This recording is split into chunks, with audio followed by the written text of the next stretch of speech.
Baik, assalamualaikum warahmatullahi wabarakatuh. Nama saya Muhammad Tayyib Nadwi. Kali ini saya akan mempresentasikan sebuah suatu konsep superkonduktor dan pengaplikasiannya. Ya, superkonduktor merupakan bahan material yang memiliki hambatan listrik bernilai nol pada suhu yang sangat rendah. Artinya, superkonduktor dapat menghantarkan arus walaupun tanpa adanya sumber tegangan. Karakteristik dari bahan superkonduktor adalah medan magnet dalam superkonduktor bernilai nol dan mengalami efek Meissner. Resistivitas suatu bahan bernilai nol jika di bawah suhu kritisnya. Ya, berikut merupakan tabel perbedaan nilai resistivitas suatu bahan. Kita lihat di sini isolator memiliki resistivitas tertinggi, semikonduktor di bawahnya ada konduktor, dan terakhir tuh superkonduktor memiliki resistivitas 0. Prinsip superkonduktor. Superkonduktivitas adalah sebuah fenomena yang terjadi dalam beberapa material pada suhu rendah. Dicirikan dengan ketiadaan hambatan listrik dan damping dari medan magnetik interior. Dalam superkonduktor konvensional, superkonduktivitas disebabkan oleh sebuah gaya tarik antar elektron konduksi tertentu yang meningkat dari pertukaran fonon yang menyebabkan elektron konduksi memperlihatkan fase superfluid terdiri dari pasangan elektron yang berhubungan. Ada juga sebuah kelas material dikenal sebagai superkonduktor tidak konvensional, yaitu lawannya yang tadi superkonduktor konvensional. Superkonduktor tidak konvensional memperlihatkan superkonduktivitas, tetapi yang ciri fisiknya berlawanan dengan teori superkonduktor konvensional yang tadi. Superkonduktivitas terjadi di berbagai macam material, termasuk unsur sederhana seperti timah dan aluminium, beberapa logam alloy, beberapa semikonduktor di dop berat, dan beberapa kompon keramik berisi bidang, atom, tembaga, dan oksigen. Efek Meissner. Nah, efek Meissner yang tadi itu ketika superkonduktor ditempatkan di medan magnet luar yang lemah, medan magnet akan menembus superkonduktor pada jarak yang sangat kecil dan dinamakan London penetration depth. Pada bahan superkonduktor, umumnya London penetration depth sekitar 10-100 nanometer. Setelah itu, medan magnet bernilai 0. Peristiwa ini dinamakan efek Meissner dan merupakan karakteristik dari superkonduktor. Efek Meissner tadi, kalau kita simpulkan, itu merupakan efek di mana superkonduktor menghasilkan medan magnet. Efek Meissner ini sangat kuat sehingga sebuah magnet dapat melayang karena ditolak oleh superkonduktor. Medan magnet ini juga tidak boleh terlalu besar. Apabila medan magnetnya terlalu besar, maka efek Meissner ini akan hilang dan materialnya akan kehilangan sifat superkonduktivitasnya. Berikut kita lihat di sini di gambar 5 merupakan gambar efek Meissner, dan di sini merupakan contoh dari gambar London penetration depth yang tadi. Nah, suhu dan medan magnet kritis. Suhu kritis adalah suhu yang membatasi antara sifat konduktor dan superkonduktor. Medan magnet kritis adalah batas kuat medan magnet sehingga bahan superkonduktor memiliki medan magnet. Jika medan magnet yang diberikan pada bahan superkonduktor, maka bahan superkonduktor tak akan mengalami efek Meissner lagi.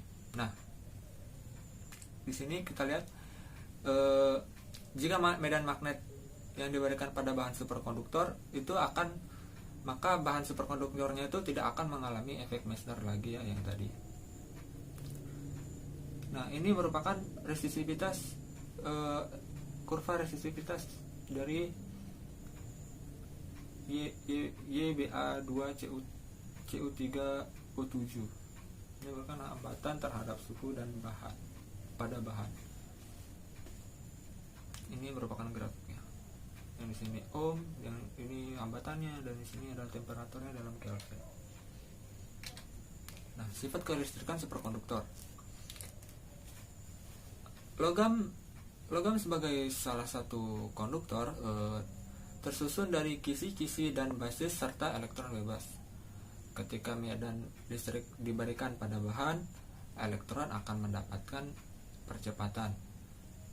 Medan listrik akan menghamburkan elektron ke segala arah dan menumbuk akan menumbuk atom-atom pada kisi.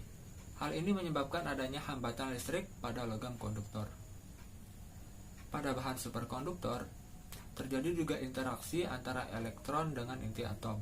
Namun, elektron dapat melewati inti tanpa mengalami hambatan dari atom kisi. Efek ini dapat dijelaskan oleh teori BCS. Ya, nanti kita bahas teori BCS. Ketika elektron melewati kisi, inti yang bermuatan positif menarik elektron yang bermuatan negatif dan mengakibatkan elektron bergetar. Nah, ini merupakan keadaan normal atom kisi pada logam. Ini keadaan normalnya.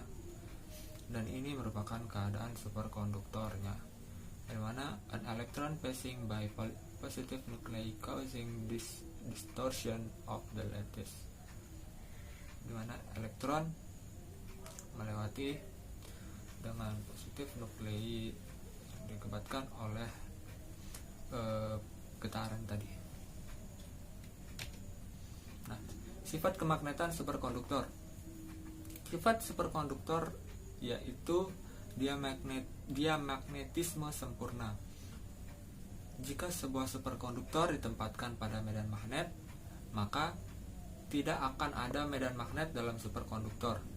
Hal ini terjadi karena superkonduktor menghasilkan medan magnet dalam bahan yang berlawanan arah dengan medan magnet luar yang diberikan.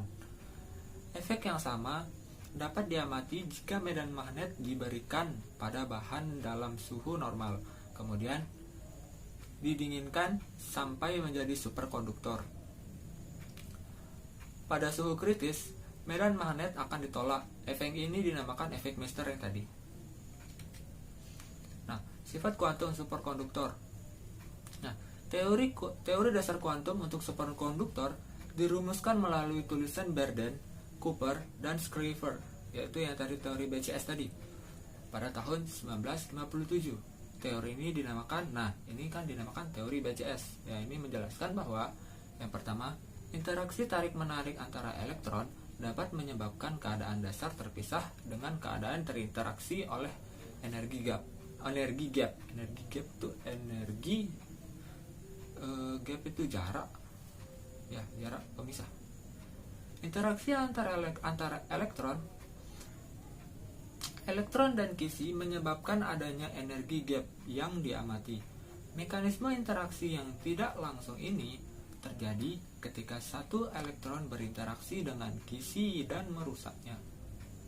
Elektron kedua memanfaatkan keuntungan dari deformasi ini. Kedua elektron ini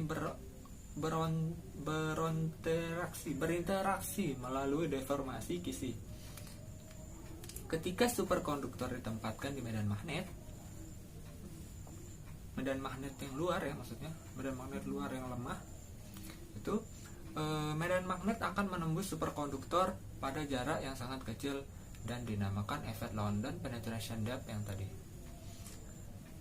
yang merupakan itu jadi London penetration depth ini merupakan konsekuensi dari teori BCS ini ya. Bahan superkonduktor. Nah, bahan superkonduktor yang pertama kali ditemukan oleh Raksa oleh Heike Hammerlake Onnes pada 1911. Ini maaf, ini bukan semikonduktor, maksudnya ini salah ketik. Ini superkonduktor. Selain merkuri, ternyata beberapa unsur lainnya juga menunjukkan sifat superkonduktor dengan harga suhu TC itu suhu kritis yang berbeda. Nah, ini merupakan bahan-bahan yang telah ditemukan. Nih, raksa Hg mempunyai suhu kritis 4,2 Kelvin dan ditemukan 1911 dan timbal dan sekian selanjutnya. Oke, kita lanjut. Nah, ini merupakan kedudukan superkonduktor pada tabel periodik. Nah, tipe-tipe superkonduktor. Superkonduktor itu dibagi menjadi dua tipe, yaitu yang pertama superkonduktor tipe pertama, yaitu superkonduktor tipe pertama menurut teori BCS dijelaskan dengan menggunakan pasangan elektron atau yang sering disebut juga pasangan Cooper. Superkonduktor tipe 1 akan terus-menerus menolak medan magnet yang diberikan hingga mencapai medan magnet kritis. Kemudian dengan tiba-tiba bahan akan berubah kembali ke keadaan normal. Superkonduktor tipe 1 memiliki kekhasan di mana tahanan yang diamati adalah 0. Ketika dinaikkan temperaturnya melebihi 4153 Kelvin, ternyata tahanannya mendadak naik. Temperatur di mana suatu bahan memiliki sifat superkonduktor maka disebut temperatur kritis tadi ya, atau TC. Nah, sekarang superkonduktor tipe 2. Superkonduktor tipe 2 itu memiliki dua buah nilai medan kritis, yaitu medan kritik bawah atau HC1 dan medan kritik atas atau HC2.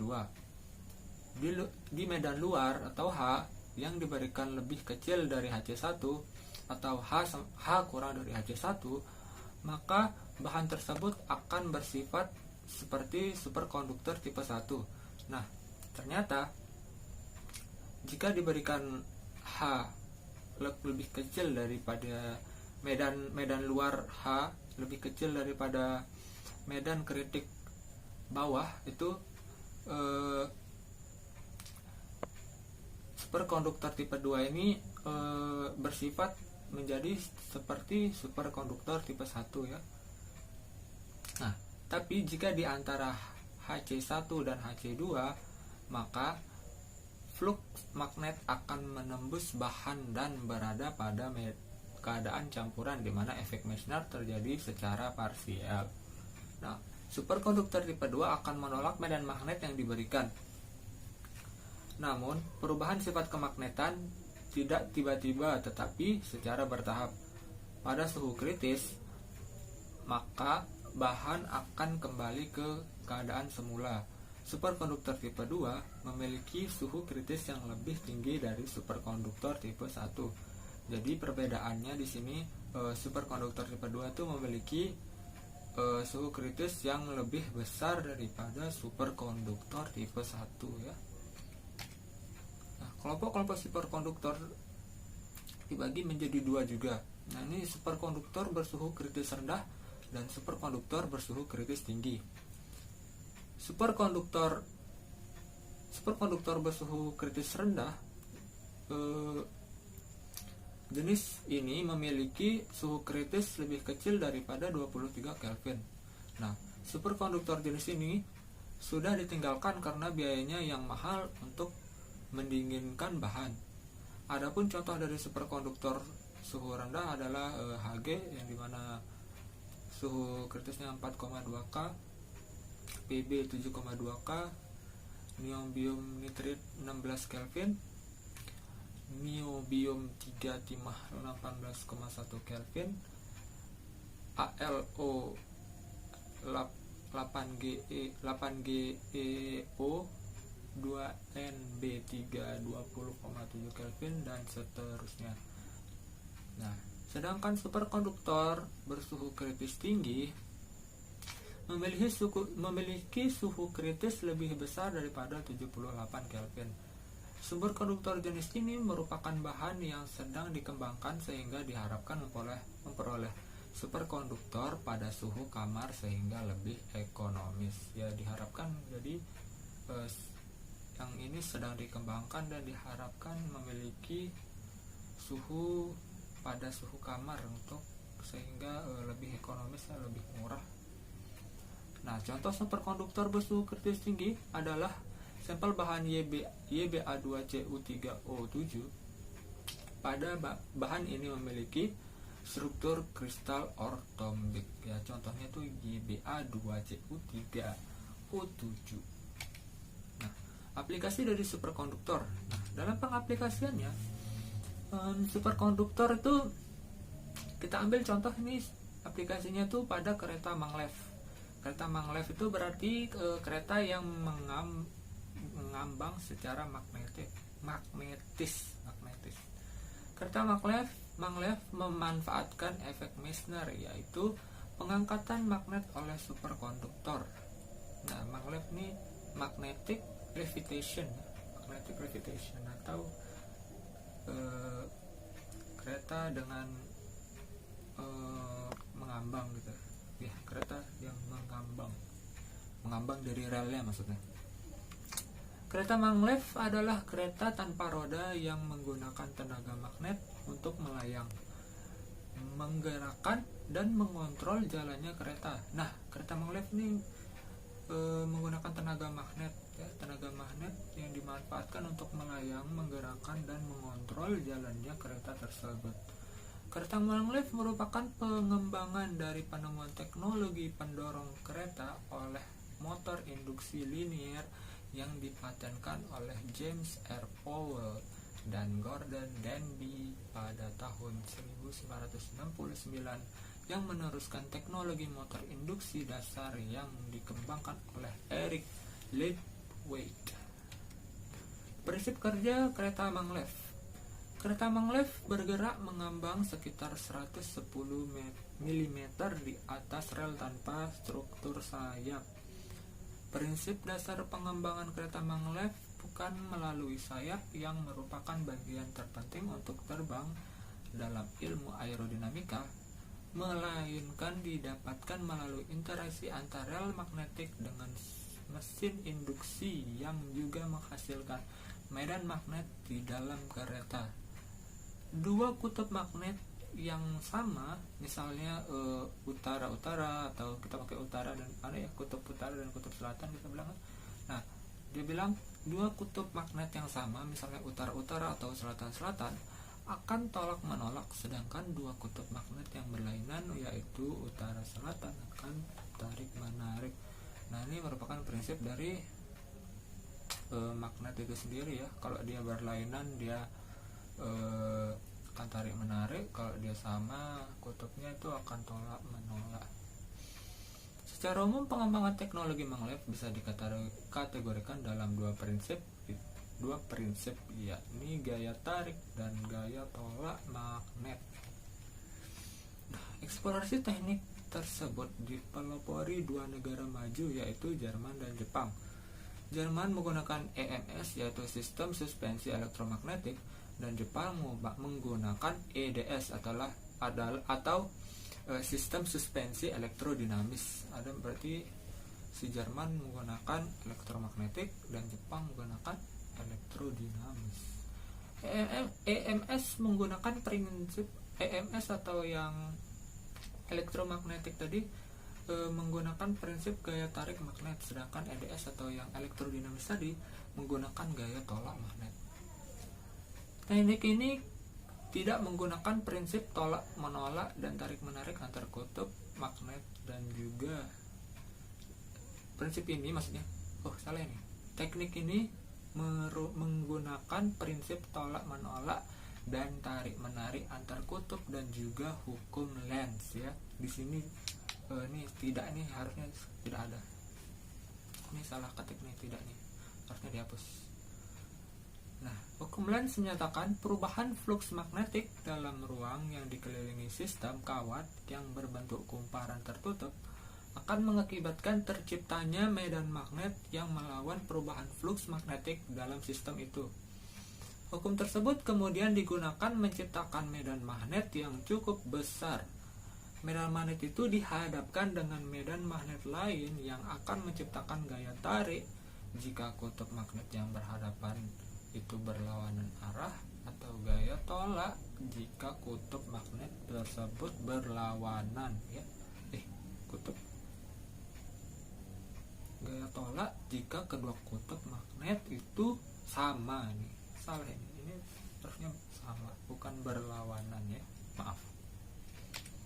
Nah, ini merupakan ilustrasi pemasangan magnet dalam rel pada kereta maglev nih.